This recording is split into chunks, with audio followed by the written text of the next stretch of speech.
Ouah, salut à tous, c'est Sturi et bienvenue pour le TLC. Qu'est-ce qui s'est passé WWE 2018? Dernier pay-per-view de l'année, on a toujours Raw, SmackDown mélangés, on le sait très bien, c'est mieux à SmackDown, c'est pas bien à Raw, non pas bien à Raw, voilà, c'est pas bien du tout, on était revenu bien en longueur sur le super kick-off de TLC. Norbert et Rabi étaient revenus également lors du FR Live Show, on l'a dit pendant 3 CFM, je l'ai dit pendant Sturistradamus, j'attendais beaucoup plus des affiches proposées par SmackDown que de celles de Monday Night Raw. Et qu'est-ce qui s'est passé, justement? C'est un pay-per-view hétéroclite. Moi j'ai passé un bon moment. J'ai passé un bon moment devant TLC, j'ai pas eu trop de mal à le regarder. Bon déjà je l'ai pas regardé live. Comme vous le saviez, j'étais du côté de l'APC dimanche, le temps de rentrer, j'étais vraiment crevé. Pas me mettre en mal pour aller bosser le lendemain matin, c'est pour ça que je prends aussi mon temps.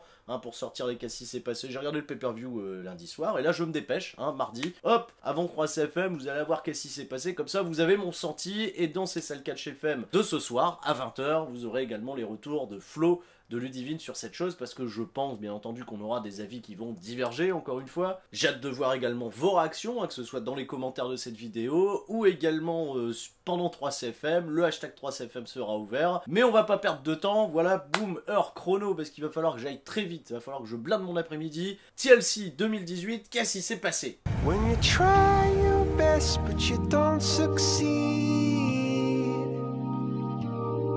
Le kick-off. Et oui, il y a eu des matchs finalement dans le kick-off. C'est vrai que pendant très longtemps, la carte s'est annoncée 12 matchs, rien dans le kick-off. Et finalement, ils ont avancé 2 matchs dans le kick-off, dont celui des Cruiserweight, à la grande déception, je pense, de beaucoup et de moi-même. Buddy Murphy défend le championnat contre Cedric Alexander. C'était chouette. C'était très bien, sans déconner. C'était une de leurs meilleures performances en 1 contre 1 depuis qu'ils s'affrontent. C'est pas les premiers affrontements, ils se sont déjà affrontés 3-4 fois, je pense, en solo en 2018. Et là, vraiment, on a eu un très très bon match, très belle histoire, très bien raconté. Jusqu'à la fin, la toute fin me dérange un petit peu parce que Cedric Alexander porte son number check, Buddy Murphy attrape la corde, roule à l'extérieur, il y a un très léger spot, il le ramène dans le ring et ça s'enchaîne un peu subitement. Cedric Alexander, il se fait avoir, il se prend un coup de genou, il se prend le finish et c'est terminé, 1, 2, 3. Je trouve que c'est dommage parce que ça enlève un peu du momentum de ce match-là. C'est vrai que quand tu regardes du 205 Live, quand tu regardes ces mecs, tu t'attends à ce qu'il y ait des near fall, un gros sprint, tu vois, un gros sprint final. Après, je pense aussi qu'ils respectent leur place d'être dans le kick-off pour pas livrer, tu vois, une fin de match un peu, tu vois, un peu, je veux pas dire épique, parce que épique c'est vraiment, c'est un peu réservé à Triple H. Tu vois, le petit truc qui te fait monter encore un peu plus la sauce, tu vois, sur le Nearfall que t'attends pas, ou autre, ou quoi, ou qu'est-ce. Et là, vraiment, la fin fait un peu abrupte. Moi, ça va me déranger parce que j'attends beaucoup des mecs de 205 Live, mais je comprends cette décision, tu vois, de respecter la place que t'as dans la carte et d'avoir quand même, malgré tout, offert une bonne performance qui a embarqué le public. Attention, ils ont vraiment bien embarqué le public. Chaîne 205, il y a quelque chose qui est en train de se créer, ça met le temps, mais il y a vraiment quelque chose. Tu sens qu'il y a un impact, il y a un truc 205 Live qui est en train de se faire. Victoire de Buddy Murphy, c'était plutôt prévisible. On attend beaucoup la suite des événements, voir comment Mustafa Ali va s'intégrer après à tout ce bordel pour la route vers WrestleMania 35. Et ils ont mis le ladder match avec la guitare là aussi dans le kick-off. Ah bah ça, Elias et Bobby Lashley dans le kick-off les copains, bah oui, dans le kick-off. Et bah peut-être que c'était bien de mettre ça dans le kick-off. Enfin vous allez peut-être rager, vous allez dire oui, mettre les Cruiserweight dans le kick-off, ils mettent pas Carmella dans le kick-off. Voilà, tu peux pas non plus avoir que des trucs, t'as besoin... Et encore, j'y reviendrai tout à l'heure à Carmella et tout le Mix Match Challenge. Parlons de ce match, le match de l'échelle qui a été moins catastrophique que ce que je pensais, mais alors d'une manière, enfin dans l'écriture, c'était on en a rien à foutre. L'écriture, elle était lazy as fuck, avec un finish qui arrive subitement pour terminer sur un après-match qui va redonner un avantage à Bobby Lashley. Donc c'est Elias qui gagne le match. Elias a gagné le match. Pas facilement, mais t'as pas l'impression que c'était la mer à boire. Il a battu Bobby Lashley dans un match de l'échelle. Je pense pas qu'il le battrait, tu vois, de manière légitime dans un match 1 contre 1, tu vois, dans les règles de l'art. Mais là, il l'a battu dans le match de l'échelle, mais ça... Peu importe, tout était concentré sur l'angle de fin où, bah voilà, Lio Rush est venu l'attaquer, Bobby Lashley a récupéré la guitare, lui a pété la guitare dans le dos, enfin bref, on va pas rester des caisses. C'était... Je peux pas dire que c'était un mauvais match, mais on s'en branle royalement. Et on démarre avec la carte principale, la finale du Mix Match Challenge. Et pourquoi je fais ça? Moi, qu'ici m'arrive, on dirait Julien Telouk. Vous êtes sur Game One. Jury, arrête enfin, c'est pas naturel. Si j'aime bien, je fais des trucs comme ça. Voilà. Raconte ta vie, non, on va peut-être arrêter. Bon bref, la carte principale, Mix Match Challenge, c'était exactement ce à quoi je m'attendais, c'est-à-dire Il y a eu du mauvais catch, il y a eu des moments un peu gênants, surtout avec Carmella, Alicia Fox. Je suis vraiment en train de regretter un jour de vous avoir dit que Carmella, elle pouvait assurer dans le ring. Là, bon, t'as Alicia Fox en face, c'est compliqué. Mais là, c'était un peu moyen, tu vois. Le Code of Silence, par contre, son finish reste très over. Hein, pour la manière dont elle l'a amené. Après un truc méga brouillon, hop, clac, elle termine, elle verrouille. C'est méga over auprès du public. Elle a cette... Qu'est-ce que tu veux? Il dégage de la sympathie. R-Truth y est pour beaucoup également. R-Truth dégage énormément de sympathie. Jinder Mahal, il a une hit phénoménale. Même si c'était pas bon, bah, il y a eu de l'ambiance. C'est très con, hein. C'est très con parce que quand même ta finalité c'est d'avoir une bonne ambiance, d'être guidé, tu vois, d'être porté par l'action, même s'il se passe pas des choses fantastiques. Mais tu vois, à contrario d'un match dont je parlerai beaucoup plus tard dans la carte, sur lequel tu pouvais avoir des tonnes d'attentes, eh ben, ce match-là, il a rempli sa mission. Il a rempli sa mission. Il y a un après-match, voilà, Carmella et R-Truth vont gagner, bah, ils sont annoncés, donc du coup 30e de leur Rumble respectif, et R-Truth a décidé d'emmener Carmella en vacances, parce que oui, ils ont des vacances payées également, donc Carmella elle est contente, on va aller à Paris avec les Gilets jaunes, on va aller à Rome, on va aller... Non, t'inquiète, c'est encore mieux, on va aller à Stanford dans le Connecticut, au quartier général de WWE. Carmella. J'ai l'impression que c'est un peu bidé. Ça fait un peu le bide, mais je suis un peu curieux de voir comment ils vont nous organiser ça dans les épisodes probablement de SmackDown. On va peut-être voir Carmella et R-Truth faire les cons dans les quartiers généraux, ou alors peut-être tout simplement on leur a confié le booking. Hein, ils vont aller avec les scénaristes et c'est eux qui vont aller écrire. Hein, on n'est pas dans la merde. Hein. 2019, bonne résolution, ah là là. Allez, c'est le match tag triple threat de SmackDown avec deux bars qui défendent et qui conservent, je vais tout de suite le dire, contre le New Day et les Usos. Tu peux mixer toutes les équipes dans tous les sens, ça marche toujours, ça marche bien, c'était bien, et à sa place en plus. Voilà, très bien, un petit format condensé avec du suspense, on se laisse prendre par l'action, ils ont fait un très bon taf, voilà, c'est impeccable. Le match qui est à sa place dans la carte, voilà, deuxième match. On continue de monter dans les tours, on continue d'embarquer le public, ça va, ça monte crescendo. Parfait, rien à dire, voilà, j'y ai cru, pas mal de moments. J'ai cru que les Usos à un moment allaient gagner, j'ai cru que les New Day allaient gagner. Et finalement, le bar gagne, et puis le finish est amené super bien. Et Sheamus, quel brut quand même. Sheamus, qui est ma bonne surprise de ce match. Il a un peu plus brillé qu'à l'habitude, et faut pas enterrer Sheamus, c'est un bon catcheur. Putain, c'est pas mal du tout, hein, c'est... Donc chouette, RAS, très bien, hein, on continue, je sais pas où ils vont aller avec la division de SmackDown, mais bon, voir ça c'est déjà bien, vivons dans le présent, pas toujours dans le futur, mais là juste prendre comme ça dans le présent, c'est bien, c'est un bon match.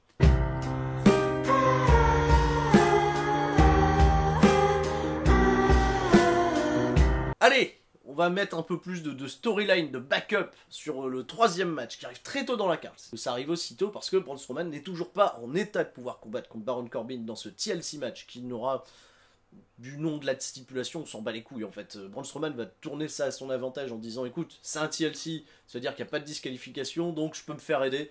Et tous les mecs que Baron Corbin a fait chier les précédentes semaines, voilà, Chad Gable, Bobby Roode, Finn Balor va être là, Apollo Crews va être là, allez hop, Apollo Crews, petite prime d'apparition en pay-per-view. Baron Corbin va être en danger, Ace Slater en étant l'arbitre va même se retourner contre Baron Corbin, ça va susciter une bonne grosse pop, c'était plus un angle qu'un match, et un élément un peu de se satisfaire de voir le gros méchant de l'histoire, tu vois, Baron Corbin se faire lyncher.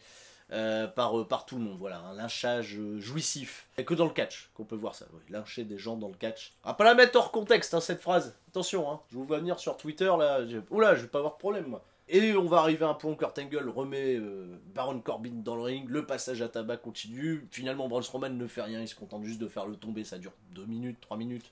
On n'en parle plus, et puis voilà, on passe à la suite. Braun Strowman ira au Rumble affronter Brock Lesnar, Baron Corbin se retrouve out of control. Hein, voilà, bah oui, hein, Baron Corbin à qui on a fait porter le chapeau, j'ai de la peine pour Baron Corbin, j'ai un peu de peine parce que le malheureux il a quand même porté le chapeau de toutes ces lacunes d'écriture de Monday Night Raw. Mais il l'a fait facilement, il a une hit tellement naturelle, qu'est-ce que tu veux, hein, c'est un angle, c'est pas un match.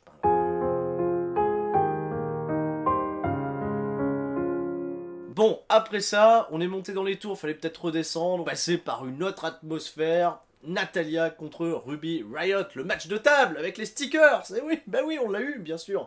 Ah là là, le malaise quoi. Même les gens sont pas forcément très confortables avec le truc. Ça va, le match est pas dégueulasse en soi, ils ont réussi quand même à investir les gens parce qu'il y a cette notion un peu malaisante de attention. C'est pas bien quand même ce que tu fais, Ruby Riot, à mettre un stickers du père de Natalia. Natalia, on sait désormais, voilà, c'est une manière pour elle de faire le deuil de son père. Bon, ok, soit. Voilà.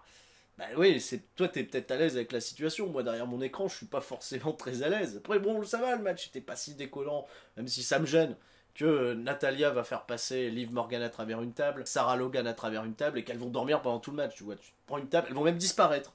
Tu vois, les tables ne disparaissent pas. Dans WWE 2K, c'est les tables qui disparaissent, là c'est les managers qui disparaissent. C'est un concept, oui, pourquoi pas. Elle va sortir la veste de son père, elle va passer Ruby Riot à travers une table où elle avait mis un décalcomanie de Ruby Riot, un grand stickers de Ruby Riot.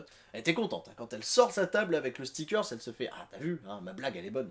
Hein, c'est... Ah, ouais, Ah là, voilà, ouais. Et bien c'est la fin du... Et Natalia a gagné, voilà, pour que l'histoire soit belle, hein. Soit belle et que je me plante sur mon prono de ce fait, parce que construire Ruby Riot un peu plus forte, ça n'était pas le programme pour ce match. Non, ah non.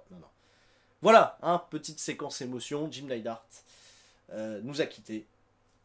Voilà, hein, on lui a rendu hommage dans la bonne grosse mid-card de WWE. Bon, voilà, ok, bon c'est fait. Une chose est sûre, c'est qu'on va pouvoir avancer, tu vois, et voilà, maintenant ça c'est derrière nous. Match suivant, Drew McIntyre contre Finn Balor, qu'on a vu donc un peu plus tôt dans la carte, donc on se doutait qu'on allait pas le voir en démon, hein, bah oui, si on l'a vu avec Braun Strowman, donc pas de démon pour ce coup-ci. Bon, c'est pas plus mal, hein, c'est peut-être moi, je fantasme, vous êtes peut-être beaucoup à fantasmer un retour du démon, peut-être que ça sauverait la situation de Finn Balor, et Finn Balor qui s'est montré agressif dans ce match, compétitif, c'était un bon match de catch, à sa place également sur la carte, il n'y a pas fallu aller chercher, tu vois, la surperformance pour épater la galerie, ils ont fait ce qu'il y avait à faire, ils ont fait le taf. L'intervention de Dolph Ziggler est particulièrement bien justifiée, voilà, Dolph Ziggler qui vient aider Finn Balor à remporter le match. Et il va y avoir derrière une petite chose, c'est que Finn Balor va être en interview. On va lui demander s'il remercie ou pas Dolph Ziggler, tu vois, d'être venu l'aider. Finn Balor va un peu nier le truc. Bon, c'est babyface bizarre. Et Dolph Ziggler va dire ah ben non, c'est grâce à moi que t'as gagné. Et puis il va l'attaquer, tu vois. Donc il y a une espèce de triangle comme ça qui se met là pour faire patienter aussi McIntyre qui quelque part, malgré sa défaite, reste protégé parce que c'était une situation de 2 contre 1. On peut râler sur le dropkick avec le coup de chaise, hein, que l'arbitre voit clairement, peut juger du côté accidentel ou pas, enfin bref, ça fait partie un peu des mystères du catch. Est-ce que l'arbitre doit disqualifier, est-ce qu'il doit pas disqualifier? Bon, finalement, il l'a pas fait, donc bah voilà. Victoire de Finn Balor. C'est important qu'il ait des victoires, et c'est pas trop grave si Drew McIntyre perd dans de telles conditions. La route vers WrestleMania, elle est longue, ils auront le temps de récupérer le coup avec McIntyre, vous inquiétez pas. Rey Mysterio contre Randy Orton dans un match de chaise, on est revenu un petit peu au rythme Orton, moi j'étais déçu de ce match. Il y a des spots chouettes, voilà, j'attendais vraiment qu'il se passe quelque chose de marquant, surtout de la part de Randy Orton, et je l'ai pas eu. J'étais tellement en position d'attente qu'à un moment, Randy Orton, il était sympa à la fin du match. Il a mis 4 chaises alignées, tu vois, il a fait une petite salle d'attente au milieu du ring. Hein, parce que on était là, on attendait tous, est-ce qu'il se passe quelque chose? Et finalement, non, Rey Mysterio remporte le match avec une espèce de rana, un roll-up, et puis on n'en parle plus, 1, 2, 3. Victoire de Rey Mysterio qui me surprend, parce que j'étais là aussi dans l'idée que Orton prenne des victoires importantes pour se construire fort d'ici WrestleMania. Mais c'est vrai que la route vers WrestleMania est encore longue, hein. Il y a 4 mois, hein. En 4 mois il peut se passer beaucoup de choses. Tu vois que Asuka elle récupère du momentum en même pas 1 mois. Bon, à un moment on se dit, allez, bon, on va y aller, tu vois, on va donner la victoire à Rey Mysterio, c'est un programme d'attente, hein, voilà, comme la salle d'attente sur le ring, c'est un programme d'attente d'ici WrestleMania, je pense pas qu'ils en seront à leur dernier affrontement, ils vont se raffronter les deux bien sûr, et Orton sortira grandi plus tard. Voilà, hein, correct, sans plus. Nia Jax contre Ronda Rousey, on sort un peu du ventre mou là de la carte, et on se concentre sur ce championnat féminin, sur la hit stratosphérique que peut avoir Nia Jax, hit naturelle. Totalement naturel la hit de Nia Jax. Ronda Rousey solide, babyface, qui va commencer le match avec un peu de provoque, tu vois, elle va esquiver les coups de poing, tout va tourner autour de ce fameux coup de poing de Nia Jax, mais finalement elle va jamais le mettre, pas tomber dans ce que je redoutais un peu, tu vois, un petit instant drama. Nia Jax a été montrée forte, on a 10 minutes, bien solide, et on sort en plus du match avec une Ronda Rousey, tu vois, plus forte qu'à son entrée, donc ça c'est tant mieux, ça c'est banco, ça marche très bien. Finalement c'est une chimie qui marche bien, Nia Jax fait ses meilleurs matchs contre Ronda Rousey depuis qu'elle est chez WWE. Maintenant je mets mon hic, hein, parce que vous connaissez un petit peu mon expérience, mon regard sur le catch, ça fait 30 ans que je regarde du catch, je suis pas là pour me poser en expert, ça fait 30 ans que je regarde du catch, que je l'analyse. J'ai été pratiquer le catch, tu vois, pour comprendre des choses, tu vois, savoir un peu comment les combats se préparent. Il y a des matchs, il y a beaucoup de catcheurs chez WWE, même des filles qui peuvent faire des matchs, je veux pas dire on the fly, mais les préparer le jour même, tu vois, pour ce qui va se passer, où elles vont avoir, tu vois, le script hein, le jour même pour savoir exactement comment ça va se passer avec l'agent, tout ça. Et Ronda Rousey et Nia Jax, elles ont du temps, tu vois, elles ont été sorties des live events quasiment pendant une semaine pour préparer leur match, tu vois, pour vraiment préparer 10 minutes pour qu'elles sortent nickel de but en blanc, pour pas qu'on puisse aller taper sur Ronda Rousey, parce que Ronda Rousey, étant donné que quand elle arrive chez WWE, elle va être décortiquée, tu vois, au millimètre. Hein, par tous les fans, etc. Tout le monde va l'attendre au tournant, même des gens qui sont pas fans, tu vois, ils vont se dire, ouais, les analystes sport, etc. On va décortiquer tout ce que fait Ronda Rousey au millimètre. Et donc ils prennent beaucoup de précautions pour lui laisser beaucoup de temps de préparation pour ses combats, et ça paye parce que ça marche, voilà, c'est une méthode comme une autre, ça fait partie, tu vois, des cuisines du catch. Macho Man Wendy Savage était connu aussi pour préparer ses matchs bien longtemps à l'avance. Son match avec Ric Flair, ils l'ont préparé pendant un mois, tu vois, à l'avance, avant WrestleMania 8. On revient donc du coup à cette formule pour protéger Ronda Rousey. Ça marche super bien. Je pense qu'ils vont continuer, tu vois, de faire ça parce que ça porte ses fruits. Victoire de Ronda Rousey, Nia Jax qui rentre backstage, qui se prend une pêche de Becky Lynch. Tu vois, elle l'avance super bien en plus. Tout le monde sort fort, tu vois, du truc. Sauf Nia Jax qui avait pris le momentum d'une mauvaise manière, mais voilà, qui relâche tout derrière, donc quelque part tant mieux, c'est bien. Il nous reste 3 combats. AJ Styles contre Daniel Bryan. Waouh, qu'est-ce que c'était bien! Ah, génial! Super match. Ils ont instauré un rythme plutôt lent, mais vraiment très axé technique, où Daniel Bryan va prendre le dessus, il va y avoir un bon comeback d'AJ Styles. Bryan va le supplier, tu vois, non, c'est bon, stop, tout va bien, tu vois, pour vraiment montrer que c'est quand même le Weasel, que c'est vraiment l'attitude de Bryan, c'est Bryan, tu vois, 10 ans en arrière chez Ring of Honor, c'est exactement le même. Et à partir de ce moment-là, wow, le match, il monte dans les tours. Que ça soit le travail sur la jambe, tu vois, de Bryan, les prises de soumission, les retournements, les enchaînements, enfin là, voilà, c'est du grand catch. C'est du très très grand catch. Quand je dis que Bryan revient aux sources, tu vois, le fait de ramener, tu vois, la cravate, les coups de genoux enchaînés, et que derrière, tu vois, il envoie AJ Styles, enfin bref, tout ça, c'est des petits détails. Et puis même, la fin de match, c'est super cool, parce que c'est le retour de Monsieur Small Package, et ça, c'est vrai que si t'as pas la référence de Ring of Honor, tu peux dire, ouah, putain, finish de merde. Mais non, les Small Package de Daniel Bryan, putain, c'est la vie, quoi. En 2007, c'était incroyablement hot chez Ring of Honor. Monsieur Small Package est de retour, enfin, moi, c'est le Bryan que j'avais envie de voir. C'est un AJ Styles en face qui est un putain de héros. Bah oui, je vais parler de Seth Rollins tout à l'heure, mais putain, Styles, c'est vraiment le héros, quoi. C'est lui le plus gros babyface de la compagnie, c'est parfait, quoi. Et il perd, il est dégoûté, il est piste, et ça laisse encore des portes ouvertes pour le Rumble. Je m'attends à ce qu'il y ait un rematch, mais je le prends volontiers, celui-là, mais bien volontiers, tu vois. Je veux pas y aller un peu à reculons comme avec Nakamura ou Samoa Joe, celui-là, waouh, j'ai envie de le voir. J'ai envie de le voir, ils rajouteront peut-être une petite stipulation pour déconner, mais même il n'y a pas besoin, franchement, il n'y a pas besoin de stipulation sur ce match-là. Du catch pur, du bon catch, meilleur match de la carte, rien à dire. Peut-être un des meilleurs matchs de l'année chez WWE, là encore, impeccable, quoi. Et tu sais, même qu'à la fin de ce match, tu sais que ça peut aller encore plus loin.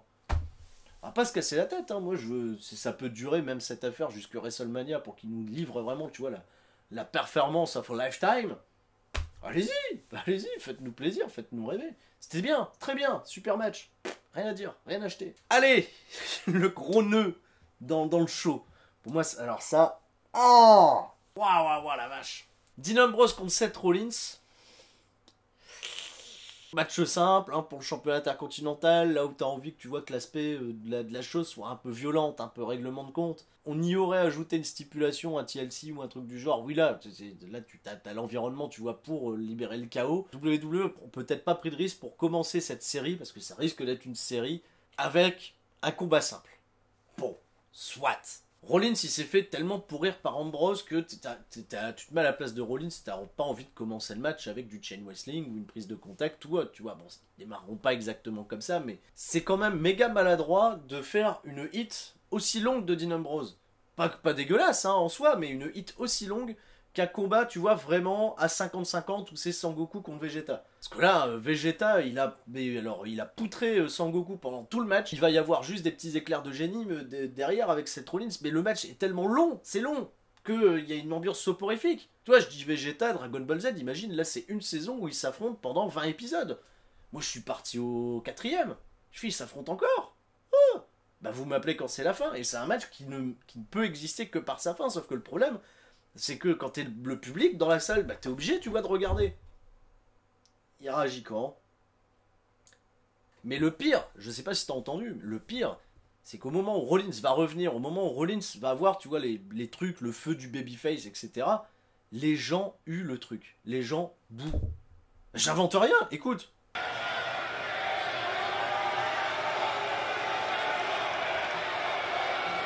Eh, c'est pas rien, hein. C'est pas banal, c'est loupé, c'est un échec ce match. Rollins a fait ce que... Je sais pas si je peux oser dire ça, mais Rollins sur ce match, il nous a fait du mauvais Johnny Gargano. Moi, ça m'avait gêné cette année en 2018 que Gargano, tu vois, se laisse trop envahir de son truc, tu vois, pour se faire avoir, et WWE se sont dit, ok, ça a marché avec Gargano, mais putain, chez NXT, il y a...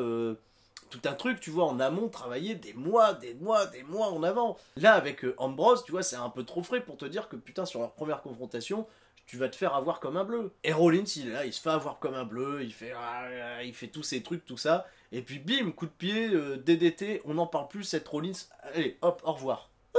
Seth Rollins, finalement, bah, il a perdu clean. Il a perdu clean de chez clean contre un Dean Ambrose, ouais, ok, il est là.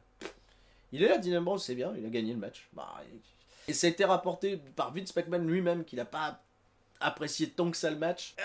Le projet Rollins, il va vraiment falloir cravacher au Rumble pour sortir la tête de l'eau à Rollins, pour vraiment qu'il ait le feu, qu'on y croit, et pas le mettre dans des situations où il se prend des hits pendant 10 ans, quoi. Même s'il vient affronter Brock Lesnar à WrestleMania, ou plus tard, ou avant, j'en sais rien, tu vois, si ça se fait, ce match Rollins WrestleMania contre Lesnar, il va pas falloir, surtout pas falloir nous donner l'impression que pendant 20 minutes, il va se faire dominer par Lesnar.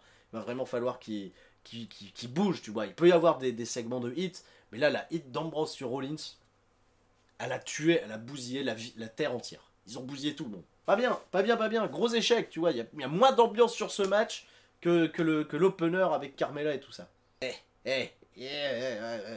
Ça fait grincer des dents. Et moi, je regarde du catch principalement. Je sais pas si c'est votre cas, là, ça n'engage que moi, mais j'ai besoin qu'il y ait une ambiance. J'ai besoin d'avoir le son. Je serais incapable de regarder un show sans le son. J'ai besoin d'avoir l'atmosphère, l'ambiance. Je sais qu'à un moment, beaucoup de gens étaient agacés par les fans d'NXT, ils regardaient les shows en coupant le son. Moi, j'arrive pas. Je peux pas. Pour moi, le public a une part d'importance immense dans ce qui se passe dans le ring. Là, enfin, le main event. Bah, les femmes étaient dans le main event. Premier TLC de l'histoire. Non, mais sans déconner, il n'y avait pas à chier, elles méritent. Non, mais elles méritent vraiment. Tout ce qui se passe là avec Becky Lynch, Charlotte, Ronda Rousey un peu plus loin, Asuka qui revient de nulle part. C'est vraiment ce qu'il y a de plus hot dans le catch à l'heure actuelle. Donc main event justifié, tu vois comme quoi ils sont quand même forts, parce que quand ils nous ont annoncé qu'un jour les femmes main eventeraient WrestleMania, on l'a regardé, on l'a fait. Qu'est-ce qu'il dit lui? Les femmes elles vont main event, ça va pas, hein. Il est fou lui. Il est fou totalement, hein. Les femmes elles veulent pas main eventer WrestleMania, faut pas les coller. Et aujourd'hui, putain, j'ai pas honte de dire, putain, j'ai tort, ça me fait du bien des fois de me dire, hey, je dis un truc et finalement, ouais, quand tu réfléchis bien, j'ai peut-être dit une grosse connerie. Bah, je suis bien content d'avoir eu tort. Là, ce genre de performance-là, l'atmosphère qu'elles sont en train de livrer, le truc qui... Oui, j'ai envie que ça main event WrestleMania. J'ai envie que les femmes main event WrestleMania cette année. Ah, ouais, clairement. Super TLC match, hein, très rythmé. Tout le monde a brillé, tout le monde a pu sortir ses spots. C'était bien juste, égal. Il n'y a pas eu de moments loupés. Il y a eu des moments violents, par contre. Waouh! Paye ta violence, hein, parce que... Ouais, il y a de l'intensité, ça se rentre dedans, c'est parfait, quoi. C'est exactement le côté compétitif, agressif que j'attends de cette division féminine pour t'embarquer un peu plus et te dire, ok, on est là, on est en main event, mais on va montrer qu'on mérite vraiment notre place en main event, tu vois. Elles sont pas arrivées en disant, mais les mains dans les poches, on va se contenter d'avoir une grosse histoire pour pouvoir faire le truc, tu vois. C'est pas Charlotte contre Sasha Banks à Hell in a Cell qui m'avait dégoûté, où le match avait été protégé par un faux drama autour du truc de la nuque de Sasha Banks, où elle revient, elle sort de la civière. Non, tu vois, ça m'avait vraiment écœuré. Là, on a vraiment eu 3 nanas, les 3 voulaient gagner, les 3 se sont trash-talkés, etc. Et bim, quoi, ça donne quelque chose de super bien, avec un gros climax à la fin, quand t'as Charlotte et Becky Lynch qui qui grimpent à l'échelle. On pense que ça va être l'une des deux qui va gagner à la fin. Et ben non, Ronda Rousey finalement se pointe, elle vient pousser l'échelle, elle repart, pas une expression sur le visage. Les gens ils font boue, c'est super, voilà. Je savais pas si c'était une bonne ou une mauvaise idée de faire intervenir Ronda Rousey dans ce match, mais finalement ça a rajouté vraiment de la sublime au dénouement de la rencontre. Asuka gagne, peut-être pas de la manière dont je l'aurais espéré, parce qu'elle gagne quand même grâce à Ronda Rousey, il faut pas se leurrer. Asuka, pour son premier run de championne, j'aurais préféré qu'elle gagne, tu vois, au bout d'un match, un peu plus haute, quoi. Mais bon, c'est Asuka. Ils arriveront à capitaliser sur Asuka. J'ai pas trop de doute là-dessus. Sur les semaines à venir, ça devrait bien se passer quand même. J'ai des petites idées pour la suite du programme pour Asuka, même en tant que championne, jusque WrestleMania. Mais j'en parlerai dans mes prédictions de WrestleMania qui arriveront plus tard dans le mois. Et là, on est dans un sprint incroyable vers le Royal Rumble, enfin jusqu'au Royal Rumble. Qui va le remporter entre Becky et Charlotte? Est-ce que les deux vont gagner en même temps? C'est chouette. C'est super chouette. Elles sont rivales entre elles, mais elles sont un ennemi commun, c'est Ronda Rousey. Et tu sais qu'il y a un trio là qui est totalement fantastique qui est en train de se créer. C'est un triple threat qui est teasé à l'avance et c'est un truc que j'aime bien moi dans le catch. Je disais tout à l'heure, c'est pas grave, les gens peuvent regagner du momentum en un mois, mais putain, quand tu peux préparer des choses à l'avance et t'embarquer dans une histoire qui va durer pendant comme ça plusieurs semaines, plusieurs mois, et que les choses toutes entremêlées entre elles ont du sens, putain, mais c'est beau le catch. C'est beau, c'est très très beau. Sans déconner, bravo WWE, un super pay-per-view TLC. Peut-être pas le meilleur de l'année. Comme je disais, il y a eu un petit ventre mou, mais voilà, c'est pleinement satisfaisant, c'était chouette. Par contre, pour le Raw qui a suivi, les amis, là on va en parler ce soir à 3CFM, hein, les grandes annonces de Vince McMahon. Ah, Vince McMahon ou Vince Macron, hein, à un moment il va falloir, ouais, si tu veux changer le pays, etc. Oui, bah, c'est bien de faire des belles promesses, mais ça... Enfin bon, hein, on y reviendra ce soir à la fin de 3CFM. Je vous fais des gros bisous à tous. Et pour ceux qu'on reverra pas sur la chaîne, parce qu'il y a des gens qui viennent juste pour qu'est-ce qui s'est passé, je les comprends, pas de soucis. Je vous souhaite d'excellentes fêtes de fin d'année. J'espère vous retrouver en forme pour 2019. Je vous fais des gros bisous. C'était Sturi. Ciao, bye bye.